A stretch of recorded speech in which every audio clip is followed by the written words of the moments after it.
എന്ത് കഥയാണ് വേണ്ടത്? നിങ്ങട്ട്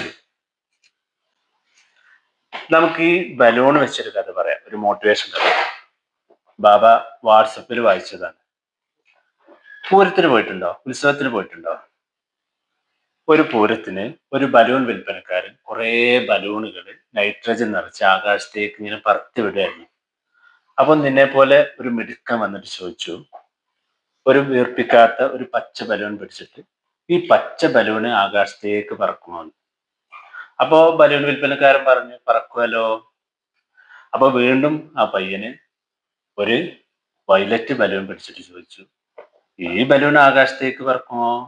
അപ്പോ ബലൂൺ വിൽപ്പനക്കാരൻ വീണ്ടും പറഞ്ഞു, പറക്കുമല്ലോ. അപ്പൊ പയ്യൻ കറുത്ത ഒരു ബലൂൺ പിടിച്ചിട്ട്, ഇത് ആകാശത്തേക്ക് പറക്കുമോ?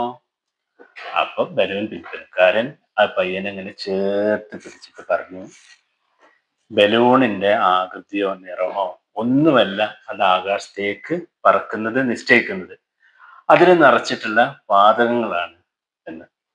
അപ്പൊ ഇതിന്ന് എന്താണ് മനസ്സിലായത്? നമ്മുടെ രൂപമോ നമ്മുടെ കളറോ ഒന്നുമല്ല നമ്മുടെ ഉയർച്ചയെ തീരുമാനിക്കുന്നത്. നമ്മൾ ഉള്ളിലേക്ക് നിറക്കുന്ന അറിവുകളാണ്, നമ്മൾ ഉണ്ടാക്കിയെടുക്കുന്ന കഴിവുകളാണ്, നമ്മൾ ചെയ്യുന്ന പ്രവർത്തികളാണ്. മനസ്സിലായോ? ഈ കഥ ഇഷ്ടായോ? അപ്പൊ എല്ലാവർക്കും നന്മ നേർന്നുകൊണ്ട് ബാബയും കുട്ടിയും. Thank you.